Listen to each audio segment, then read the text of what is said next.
February 2. From Exodus.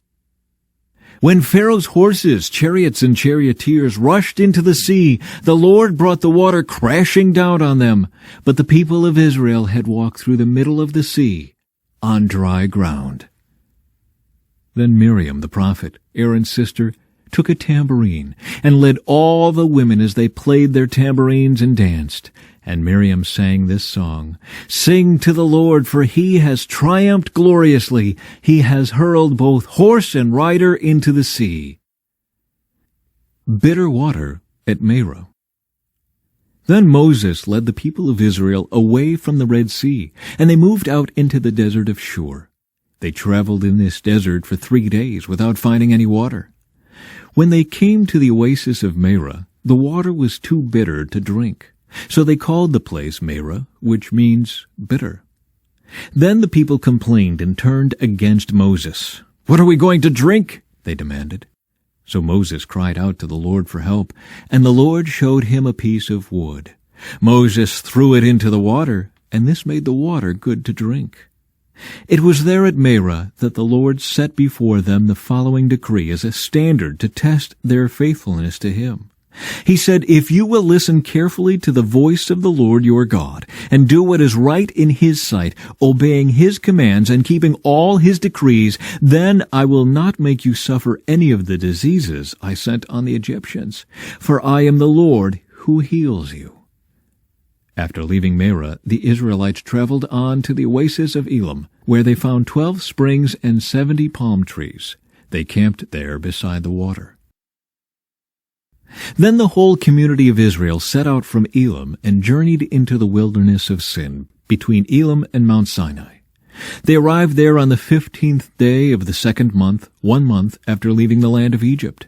There, too, the whole community of Israel complained about Moses and Aaron. "If only the Lord had killed us back in Egypt," they moaned.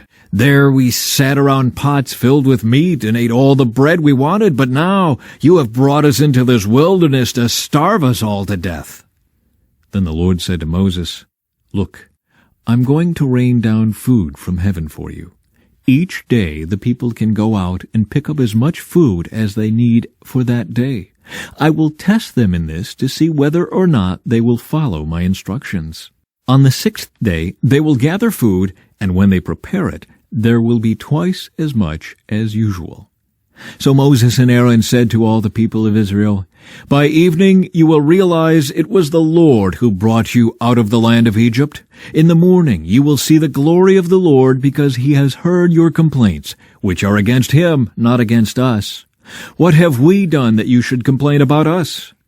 Then Moses added, "The Lord will give you meat to eat in the evening and bread to satisfy you in the morning, for he has heard all your complaints against him. What have we done? Yes, your complaints are against the Lord, not against us." Then Moses said to Aaron, "Announce this to the entire community of Israel. Present yourselves before the Lord, for he has heard your complaining." And as Aaron spoke to the whole community of Israel, they looked out toward the wilderness. There they could see the awesome glory of the Lord in the cloud. Then the Lord said to Moses, "I have heard the Israelites' complaints. Now tell them, in the evening you will have meat to eat, and in the morning you will have all the bread you want. Then you will know that I am the Lord your God." That evening vast numbers of quail flew in and covered the camp, and the next morning the area around the camp was wet with dew. When the dew evaporated, a flaky substance as fine as frost blanketed the ground. The Israelites were puzzled when they saw it. "What is it?" they asked each other. They had no idea what it was. And Moses told them, "It is the food the Lord has given you to eat. These are the Lord's instructions. Each household should gather as much as it needs. Pick up 2 quarts for each person in your tent." So the people of Israel did as they were told. Some gathered a lot, some only a little. But when they measured it out, everyone had just enough. Those who gathered a lot had nothing left over, and those who gathered only a little had enough. Each family had just what it needed.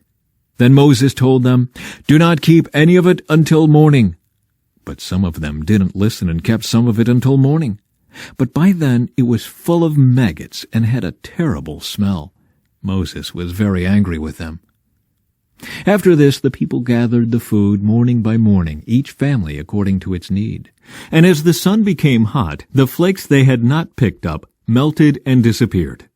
On the 6th day they gathered twice as much as usual, 4 quarts for each person instead of 2.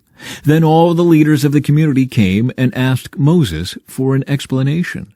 He told them, "This is what the Lord commanded. Tomorrow will be a day of complete rest, a holy Sabbath day set apart for the Lord. So bake or boil as much as you want today, and set aside what is left for tomorrow." So they put some aside until morning, just as Moses had commanded. And in the morning the leftover food was wholesome and good, without maggots or odor.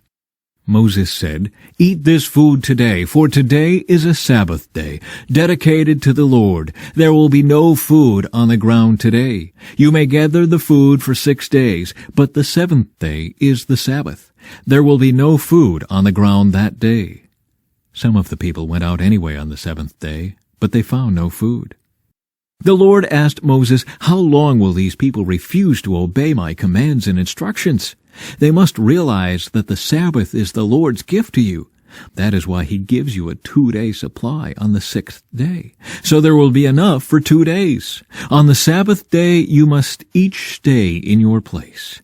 Do not go out to pick up food on the 7th day." So the people did not gather any food on the 7th day. The Israelites called the food manna. It was white like coriander seed, and it tasted like honey wafers. Then Moses said, "This is what the Lord has commanded. Fill a 2-quart container with manna to preserve it for your descendants. Then later generations will be able to see the food I gave you in the wilderness when I set you free from Egypt." Moses said to Aaron, "Get a jar and fill it with 2 quarts of manna. Then put it in a sacred place before the Lord to preserve it for all future generations." Aaron did just as the Lord had commanded Moses. He eventually placed it in the Ark of the Covenant in front of the stone tablets inscribed with the terms of the covenant. So the people of Israel ate manna for 40 years until they arrived at the land where they would settle. They ate manna until they came to the border of the land of Canaan. The container used to measure the manna was an omer, which was 1/10 of an ephah. It held about 2 quarts. At the Lord's command, the whole community of Israel left the wilderness of Sin and moved from place to place. Eventually they camped at Rephidim, but there was no water there for the people to drink. So once more the people complained against Moses. "Give us water to drink," they demanded. "Quiet," Moses replied. "Why are you complaining against me, and why are you testing the Lord?" But tormented by thirst, they continued to argue with Moses. "Why did you bring us out of Egypt? Are you trying to kill us, our children, and our livestock with thirst?" Then Moses cried out to the Lord, "What should I do with these people? They are ready to stone me." The Lord said to Moses, "Walk out in front of the people. Take your staff, the one you used when you struck the water of the Nile, and call some of the elders of Israel to join you. I will stand before you on the rock at Mount Sinai. Strike the rock, and water will come gushing out. Then the people will be able to drink." So Moses struck the rock as he was told, and water gushed out as the elders looked on.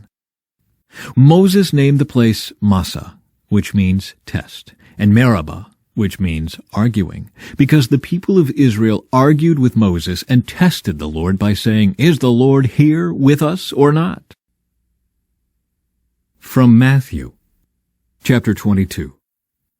Jesus also told them other parables. He said, "The kingdom of heaven can be illustrated by the story of a king who prepared a great wedding feast for his son. When the banquet was ready, he sent his servants to notify those who were invited. But they all refused to come. So he sent other servants to tell them, 'The feast has been prepared, the bulls and fattened cattle have been killed, and everything is ready. Come to the banquet.' But the guests he had invited ignored them and went their own way, one to his farm, another to his business. Others seized his messengers and insulted them and killed them. The king was furious, and he sent out his army to destroy the murderers and burn their town. And he said to his servants, 'The wedding feast is ready, and the guests I invited aren't worthy of the honor. Now go out to the street corners and invite everyone you see.' So the servants brought in everyone they could find, good and bad alike, and the banquet hall was filled with guests. But when the king came in to meet the guests, he noticed a man who wasn't wearing the proper clothes for a wedding.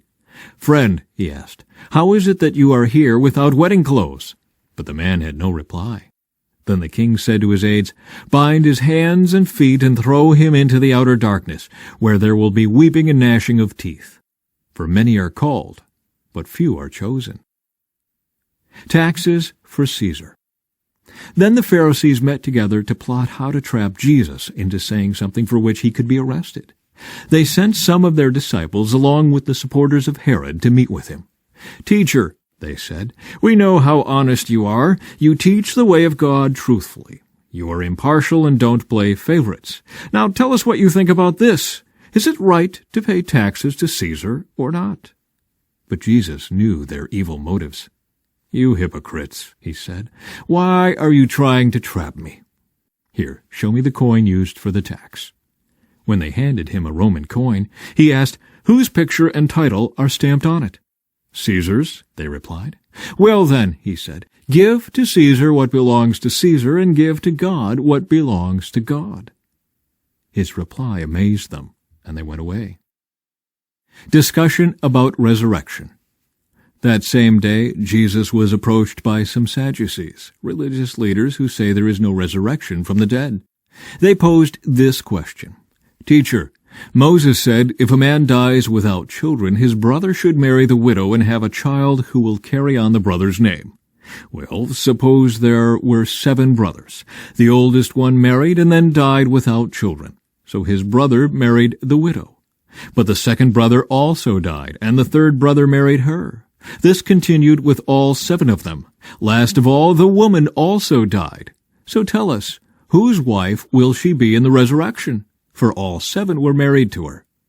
Jesus replied, "Your mistake is that you don't know the Scriptures, and you don't know the power of God. For when the dead rise, they will neither marry nor be given in marriage. In this respect, they will be like the angels in heaven. But now, as to whether there will be a resurrection of the dead, haven't you ever read about this in the Scriptures? Long after Abraham, Isaac, and Jacob had died, God said, 'I am the God of Abraham, the God of Isaac, and the God of Jacob.' So he is the God of the living, not the dead." When the crowds heard him, they were astounded at his teaching. Psalm 27. The Lord is my light and my salvation, so why should I be afraid? The Lord is my fortress, protecting me from danger, so why should I tremble? When evil people come to devour me, when my enemies and foes attack me, they will stumble and fall. Though a mighty army surrounds me, my heart will not be afraid. Even if I am attacked, I will remain confident.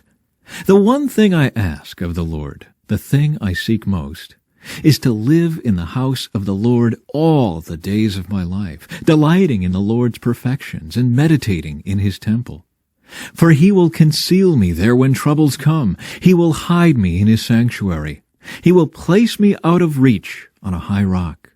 Then I will hold my head high above my enemies who surround me. At his sanctuary I will offer sacrifices with shouts of joy, singing and praising the Lord with music. From Proverbs.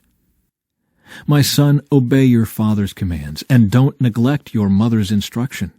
Keep their words always in your heart. Tie them around your neck. When you walk, their counsel will lead you. When you sleep, they will protect you.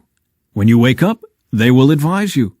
For their command is a lamp, and their instruction a light. Their corrective discipline is the way to life. It will keep you from the immoral woman, from the smooth tongue of a promiscuous woman. Don't lust for her beauty. Don't let her coy glances seduce you. For a prostitute will bring you to poverty, but sleeping with another man's wife will cost you your life.